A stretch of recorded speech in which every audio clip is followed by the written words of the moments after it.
Indian premier লিগে play of কার্যত নিশ্চিত। এখনো কার্যতই বলতে হচ্ছে, কারণ অফিসিয়ালি ভাবে কোনো দলই এখনো প্লে অফ নিশ্চিত করেনি। তবে কলকাতা নাইট রাইডার্স যে পয়েন্টে পৌঁছেছে এবং যা নেট রান রেট রয়েছে, এখান থেকে পা হরকানোর সুযোগ কিন্তু নেই বললেই চলে। বরং কেকেআর পরবর্তী টার্গেট থাকবে প্রথম দুইয়ের জায়গা ধরে রাখা। লখনৌকে হারিয়ে পয়েন্ট টেবিলের শীর্ষস্থান দখল করল কেকেআর। মুম্বাই ইন্ডিয়ান্সকে হারানোর পর লখনৌ সুপার জায়ান্টসকে উড়িয়ে দিল তারা। এলএসজি বিরুদ্ধে 98 রানের বড় ব্যবধানে জয় পেল টিম কেকেআর। তো কেকেআর লখনৌ ম্যাচের পর টিমরা কে কোন স্থানে রয়েছে, কি বলছে পয়েন্ট টেবিল, আলোচনা করব এই ভিডিওতে। ভিডিওটা শেষ পর্যন্ত অবশ্যই দেখো। ক্রিকেট ও আইপিএল সংক্রান্ত সমস্ত আপডেট বাংলায় পেতে চ্যানেলটিকে সাবস্ক্রাইব করে নিও। বন্ধুরা, সবার প্রথমেই তোমাদেরকে অসংখ্য ধন্যবাদ। তোমাদের এত ভালোবাসা ও সাপোর্টের কারণে আজ আমাদের ফ্যামিলি 50,000 হয়ে গেছে। যেমনটা তোমরা জানো, প্রত্যেকটা 10,000 সাবস্ক্রাইবার পার হলেই আমি গিভঅ্যাওয়ে করেছি তোমাদের জন্য, আর তাই 50,000-এও হবে। তো গিভঅ্যাওয়ের কি নিয়ম সেটা এই ভিডিও শেষে আলোচনা করছি। ম্যাচে টস জিতে বোলিং করার সিদ্ধান্ত নেয় লখনৌ সুপার জায়ান্টস। ব্যাট করতে নেমে শুরু থেকেই বিধ্বংসী ব্যাটিং করেন কেকেআর দুই ওপেনার ফিল সল্ট ও সুনীল নারিন।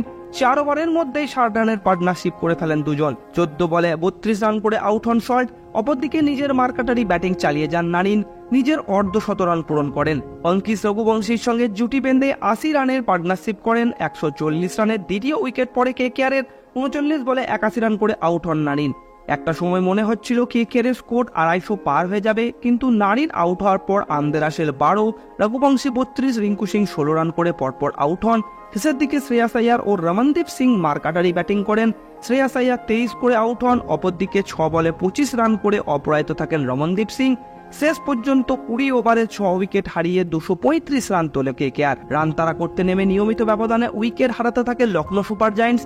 দ্বিতীয় উইকেটে কেএল রাহুল ও মার্কাস স্টোইনিসের 50 রানের পার্টনারশিপ ছাড়া সেভাবে কেউ পার্টনারশিপ গড়ে তুলতে পারেনি। স্টোইনিসের 36 এবং রাহুলের 25 রান ছাড়া কোনো এলএসজি ব্যাটসম্যান 20 রানের গন্ডি টপকাতে পারেনি। শেষ পর্যন্ত 16.1 ওভারে 137 রানে অল আউট হয়ে যায় লখনৌ। অনবদ্য বোলিং করেছেন হর্ষিত রানা, 3 উইকেট নেন তিনি। এছাড়াও মুম্বাই ইন্ডিয়ান্স ম্যাচের ফর্ম ধরে রাখেন বরুণ চক্রবর্তী, তিনিও 3টে উইকেট নিয়েছেন। এছাড়া আন্দে রাসেল 2টি এবং 1টি করে উইকেট নেন মিচেল স্টার্ক ও সুনীল নারিন। এই জয়ের ফলে 11 ম্যাচে 8 জয়, 16 পয়েন্ট নিয়ে লিগ টেবিলের শীর্ষে উঠে এলো কেকেআর। একই সঙ্গে প্লে অফ কার্যত পাকা হয়ে গেল নাইটদের। তাহলে আইপিএল এর 53তম ম্যাচের পর পয়েন্ট টেবিলের সব থেকে নিচে আছে হার্দিক পান্ডিয়ার মুম্বাই ইন্ডিয়ান্স। 11টি ম্যাচের পর মুম্বাই ইন্ডিয়ান্সের point 6, net run rate -0.356। IPL 2024-এর প্লে অফ থেকে বিদায় নিয়েছে মুম্বাই ইন্ডিয়ান্স। পয়েন্ট টেবিলের 9 নম্বর স্থানে আছে গুজরাট টাইটান্সের টিম। 11টি ম্যাচের মধ্যে 4টি জিতে পয়েন্ট 8, নেট রান রেট -1.320। গুজরাটের পক্ষে আর 16 পয়েন্ট করা সম্ভব না, ম্যাক্সিমাম বাকি 3টি ম্যাচের 3টি জিতলে 14 পয়েন্ট হবে। পয়েন্ট টেবিলের 8 নম্বর স্থানে আছে শিখর ধাওয়ানের পাঞ্জাব কিংস। 11টি ম্যাচ খেলে 4টি জয় ও 7টি হারের পর পাঞ্জাবের পয়েন্ট 8, নেট রান রেট -0.187। পাঞ্জাবে আর সর্বোচ্চ 14 পয়েন্ট হতে পারে। পয়েন্ট টেবিলের 7 নম্বর স্থানে উঠে আছে আরসিবি। 11টি ম্যাচ খেলে 4টি জয়, 7টি হারের পর RCB point 8, net run rate -0.049। RCB তাদের 3টি ম্যাচের 3টি জিতলেও সর্বোচ্চ 14 পয়েন্ট হবে। 6 নম্বর স্থানে আছে বন্ধুরা দিল্লি ক্যাপিটালস। 11টি ম্যাচ খেলে 5টি জিতে পয়েন্ট 10, নেট রান রেট -0.442। দিল্লিকে বাকি 3টি ম্যাচের আর 3টি জিততে হবে। 5 নম্বর স্থানে নেমে গেছে লোকেশ রাহুলের লখনৌ সুপার জায়ান্টস। 11টি ম্যাচের পর Lucknow, net run rate -0.971। Point 12, লখনৌকে বাকি 3টি ম্যাচের আর 2টি জিততে হবে। 4 নম্বর স্থানে আছে বন্ধুরা হায়দ্রাবাদ। 10টি ম্যাচের 6টি জিতে অরেঞ্জ আর্মির point 12, net run rate +0.072। Semifinal প্রায় কনফার্ম, তবে অফিসিয়ালি যেতে হলে বাকি 4টি ম্যাচের 2টি জিততে হবে। 3 নম্বর স্থানে উঠে এসেছে সিএসকে। 11টি ম্যাচের 6টি জিতে point 12, net run rate +0.700। CSK কে বাকি 3টি ম্যাচের আর 2টি জিততে হবে। এতদিন বন্ধুরা লিগ টেবিলের 1 নম্বরে ছিল রাজস্থান।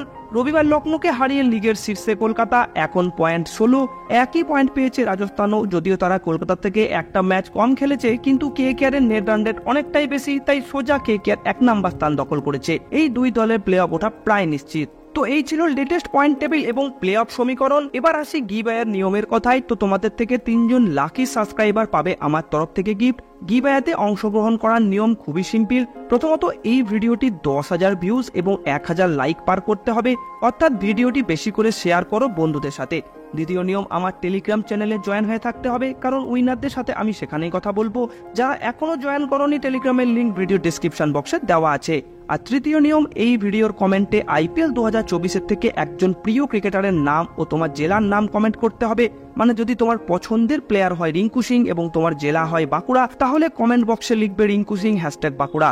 আমি উইনারদের নাম IPL 2024-এর ফাইনালের দিন অর্থাৎ 26 মে ঘোষণা করব এবং 3 জন র্যান্ডম কমেন্টকে বেছে নেব। তবে তোমরা কেউ একের অধিক কমেন্ট করবে না আর কমেন্ট এডিট করবে না। তো বন্ধুরা, আজ মুম্বাই হায়দ্রাবাদের খেলা আছে। আমার মতে হায়দ্রাবাদ জিতবে। ভিডিওটি ভালো লাগলে করো লাইক, শেয়ার, কমেন্ট। কথা হচ্ছে তোমাদের সাথে পরের ভিডিওতে। Goodbye and take care.